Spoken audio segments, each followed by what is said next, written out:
Hi, guys. I'm Dr. Jenny White, a dentist in Sarasota, Florida, and her fearless patient, Susan, with our new and exciting podcast, Open Wide, Be Careful What You Tell Your Dentist. Over the past 25 or so years, I've been sitting in a little room talking to myself all day, and I've gained a lot of wisdom through that process, which I want to share with you. We are two women in our mid-whatevers who want to have fun and talk about our daily lives in a Seinfeld kind of way, although we admit we are far from Jerry Seinfeld in the humor department. We hope our podcast casts optimism and fearlessness to you so you can remember that you can rise to the top, stay at the top, and dream bigger than you've ever imagined. So on today's show, the soup du jour is toxic people. Oh, Susan. I know. We could spend 2 hours on this, right? Right, easily. Yeah, easily. So let's talk about, what do you consider to be a toxic person to you?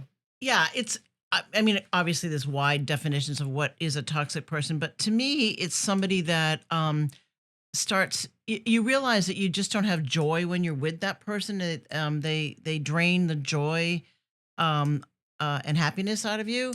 And it's a lot of work to be with that person because you're constantly walking on eggshells, or you're constantly trying to make amends, or you're constantly trying to not say the wrong thing, that kind of person. So there's that category for me. And then there's the second category, which is if you disrespect me, then that's a reason for us to not continue our relationship, right? You're showing that I'm not as important, and you're disrespecting my value system, my point of view, my whatever, then I'm just not going to continue to have that anymore. Now, it took me a very long time to get to this place, because as a woman, particularly in corporate America in the 70s and 80s, coming up through the ranks, you had to put up with a lot of toxic men mostly, but toxic people who were constantly trying to put you down. You were never as good as them, and so on and so forth. And so you finally learn that you don't need to put up with this in the workplace. You certainly don't need to put up with it in family situations, which we'll talk about in just a minute. But this is a long-winded answer to your question, which is that anybody who shows any kind of disrespect to the person, to me in particular, is not somebody I want to continue to have in my life. And anybody that absolutely starts taking the joy away from me is not going to be in my life either. I feel like we need to break out and sing, working 9 to 5, what a way to make a living. So I think, so what I'm hearing you say is basically there are two types of toxicity. One is easy, one is difficult. Easy is if you disrespect me, if you do something that's just blatantly in my face disrespectful, that's easy. Bye-bye. The other type of toxicity might be family toxicity, or really close friend toxicity, or someone you've known your whole life toxicity, and you've got to handle that. You got to deal with that. And I agree with you. I think for me, I think I have both. I think I've eliminated a lot of the easy toxicity in my life, the family toxicity. It just kind of is, and you've really got to make a decision as to, again, the power is yours. How do you want to live your life? Boom. Like, that's it. Right. It sounds really simple. Yeah. It's not. It's a long, meandering road. Right. But ultimately, I want to encourage everybody that the power is ours. We can make a decision. We can make a change if need be. So. Right.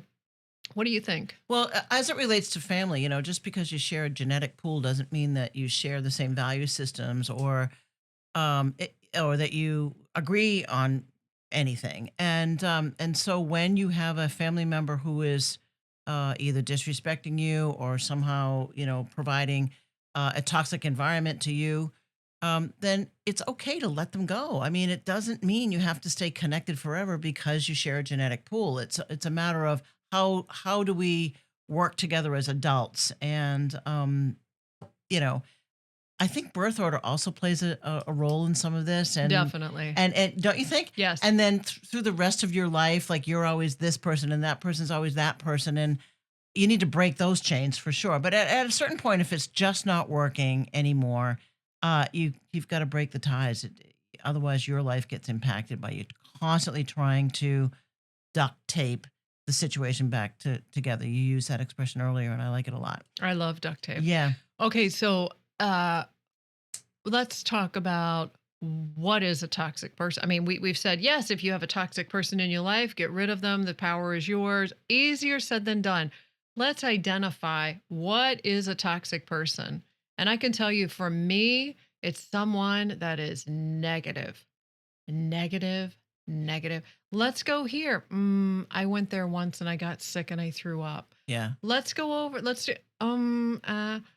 like, everything is negative. Everything is dark. There's no way out. They can't see any light anywhere. To me, that's just a toxic person. Now, they may be in need. They may be in crisis. But do I want that in my inner circle to try and help me better myself and be a better person? No. Right. Am I up for helping them if they need help? Absolutely. Right. But for me, negativity is a huge toxic emotion. Yeah, I agree. And there's so many people that thrive on it. Like they just thrive on being negative. And so when you're a positive person, as you are, that is constantly rubbing up against your own value system. And so that's a person that needs to go. I have experience with narcissism up close and personal.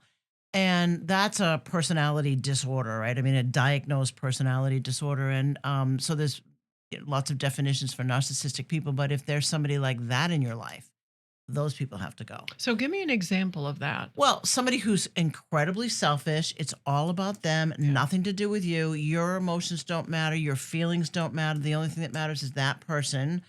And that's a person that will want to try and take you down no matter what it is you're doing for them.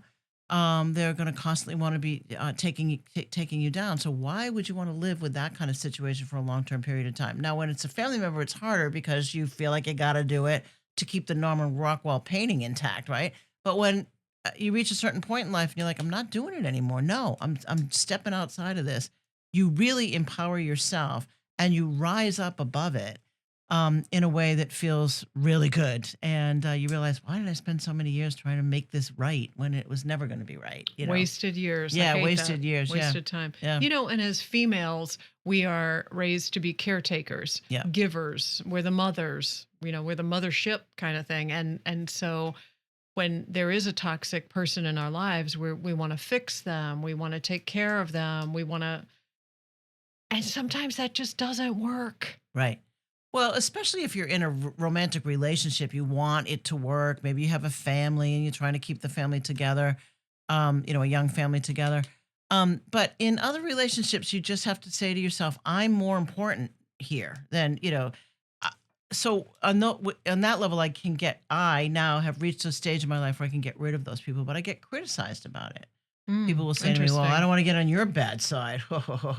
Well, I'm not the bad side. Have you looked at this behavior? This is the bad side.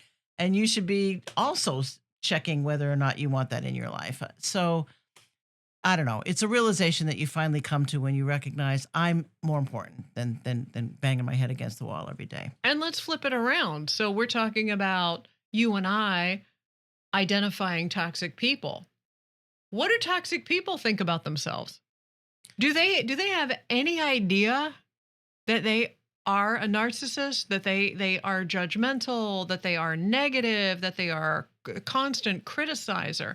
I can genuinely say, because I had a family member who was this way, and no, didn't have a clue. Right.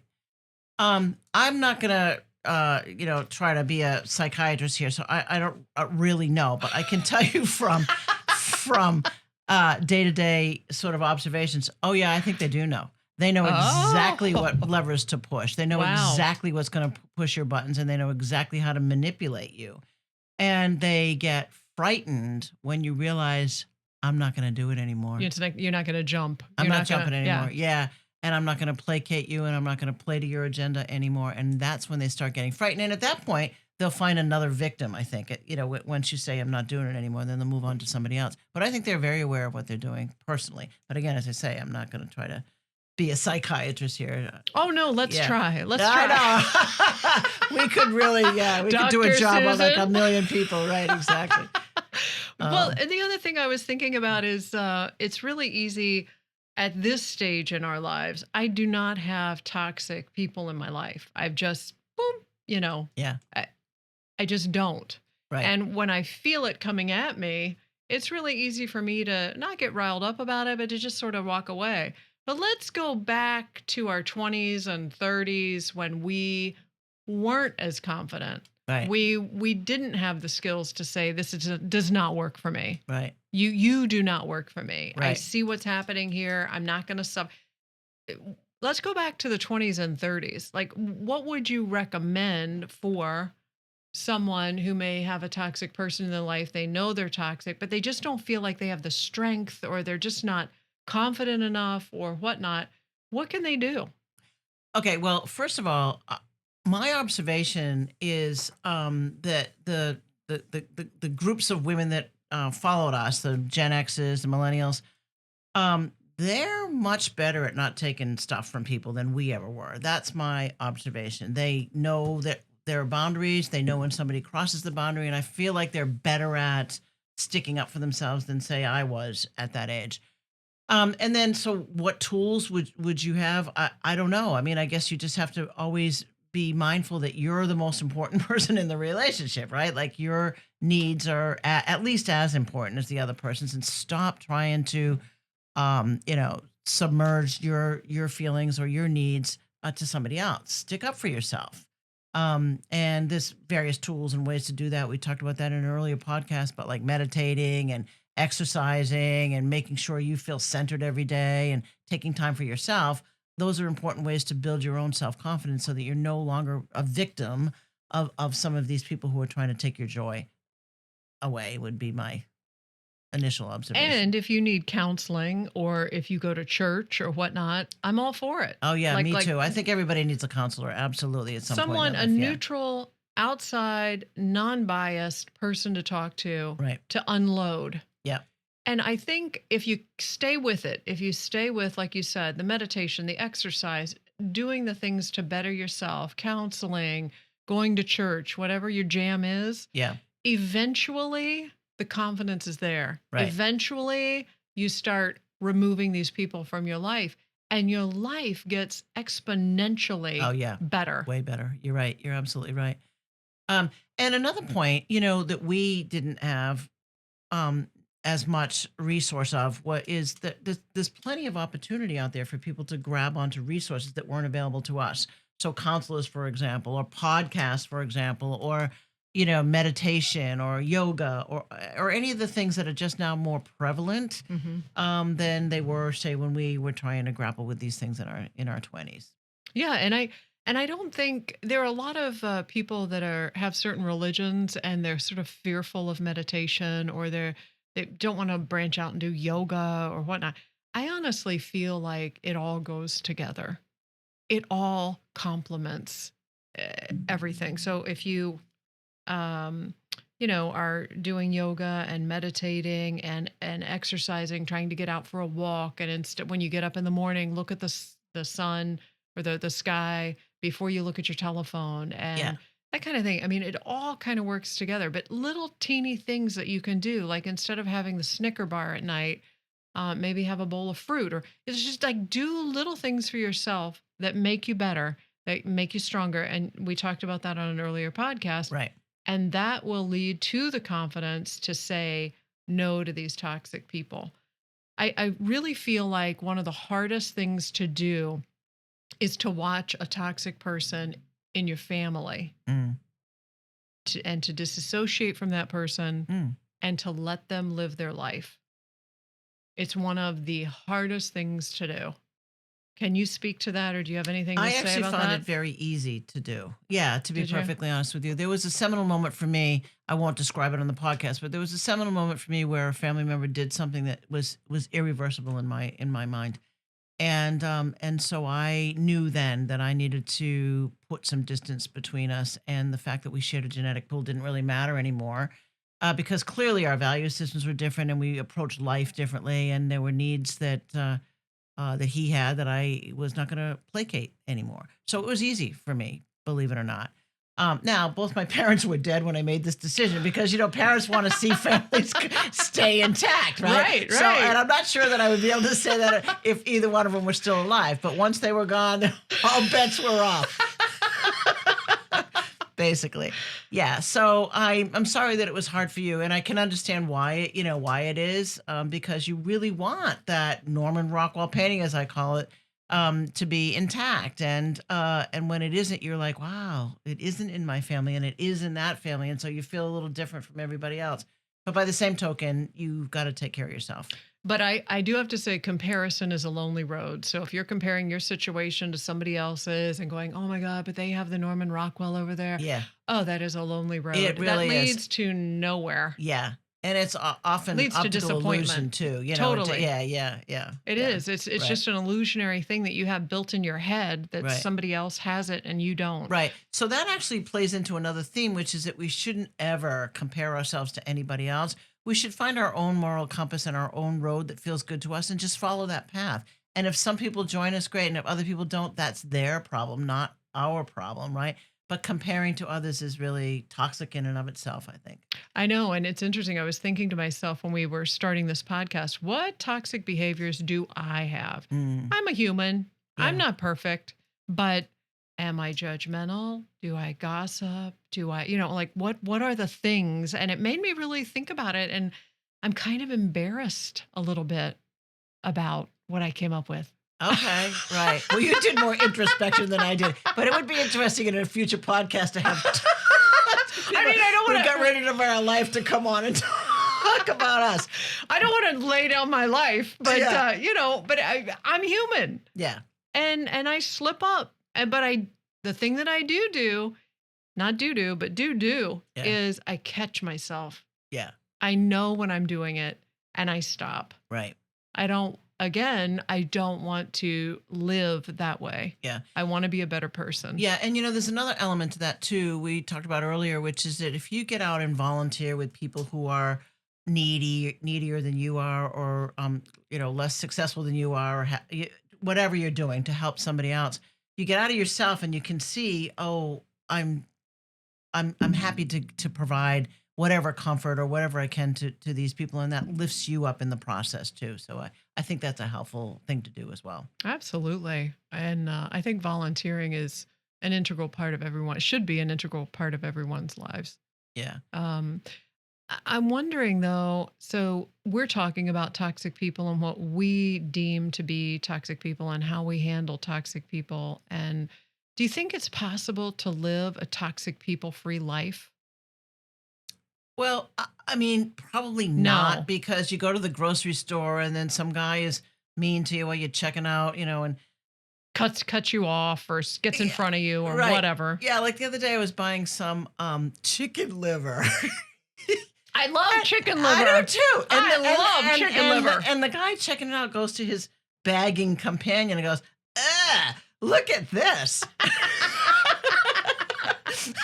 Right? So I'm never going to be able to avoid people like that, like who are negative. Like, have you ever tasted? He doesn't even know what it was, probably. But the point I'm trying to make is that life is made up of a variety of different people, and thankfully for that. But to your point, are we ever going to be able to live a toxic-free life? No, and we probably shouldn't, because toxicity in people helps us recalibrate ourselves too. I was just thinking that. Yeah. It's a recalibration tool. Yeah. So maybe we could look at toxic people as a literal recalibration tool for ourselves. Right. Yeah. Right. And If you're open to recalibrating, because some people are walking around saying, I've got it all together and I'm this and I'm that and da da da, and I don't need any of that. But if you're open to it, it could be a learning tool. Yeah. Yeah. It's true. It's really true. Yeah. That's interesting. Yeah. Well, I believe that one thing I've learned from this podcast is that the power and the choice is ours. Absolutely, the power and the choice is ours, and it's our life. And I'm much more aware now that how fleeting life is. I've had yet another friend this week with a serious diagnosis, and so life is very fleeting. And so why would you spend it with people who are sucking any energy out of you or not contributing to your joyful life, right?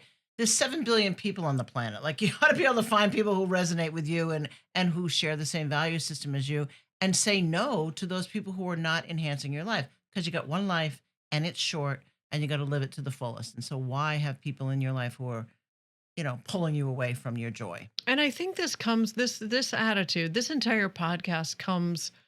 You have to live a little. I mean, Yeah. I would not think this way in my 20s. No. No, no, no, I no. mean, it's impossible for me to think this way in my 20s. But now that I'm in my, I don't want to divulge my age, but 30 and up. Right. No, it's very true. But and I think that's the magic of this podcast, is that we are coming together with life experiences that we now know proven to be true, that it's better for us if we get rid of toxic people in our lives, because our lives are better enhanced. But there was no way I could do that in the 20s, because in my 20s, I'll speak only for myself, I was trying very hard to please other people, right? Right. Fit into groups, or be a good employee, or whatever I was trying to be. And I just didn't have the life experiences that made me understand. Oh yeah, I don't have to put up with this. I can say no. Well, and I didn't understand life and death in my 20s. I mean, I understand it, but I didn't feel it. Right, right, because And you're there wasn't a lot of it around me. I mean, they were young. My elders were younger, Right. so they weren't dying. And Right. once you get a taste of living and dying, for me, it really cracked open. Okay, this is your life.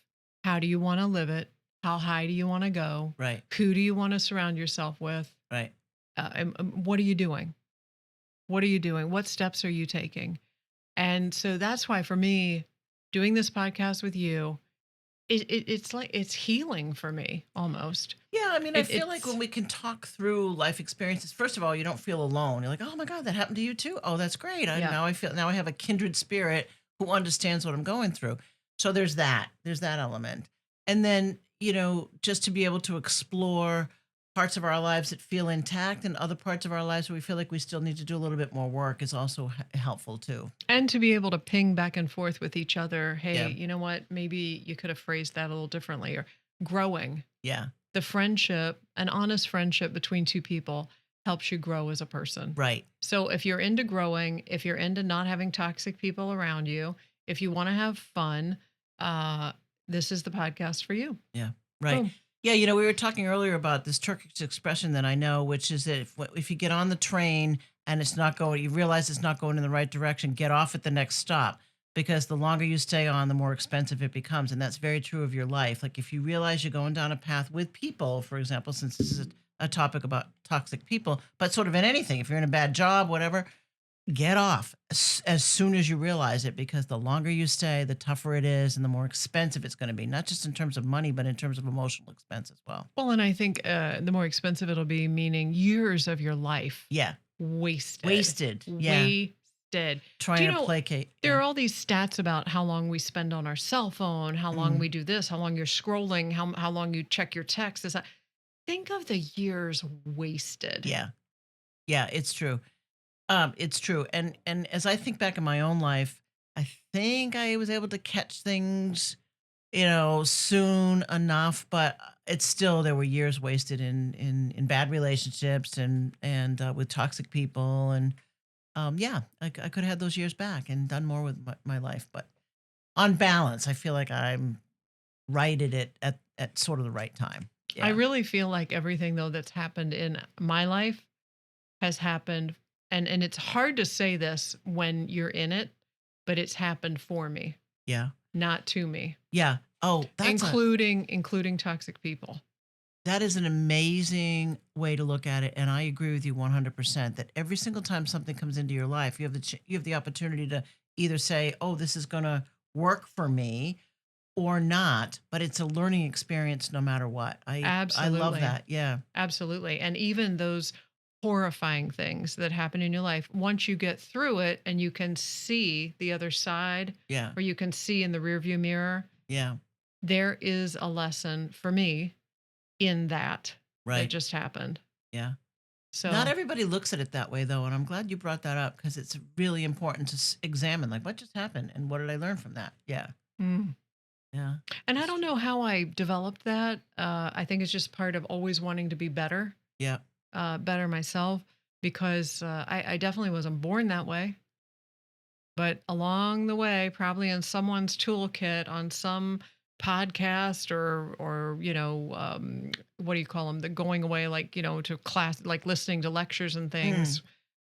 I probably learned that, and it stuck with me. So I really do try and learn from good. everything. Yeah, I think that's an important lesson for this podcast too. That And another thing, I'm thankful for toxic people. mm, Everyone that has hurt me, or et cetera, et cetera, et cetera, I'm very thankful for that, because I wouldn't be sitting here today being the person that I am today if I didn't have the knocks and I got back up. yeah, Knocked me down, I got back up.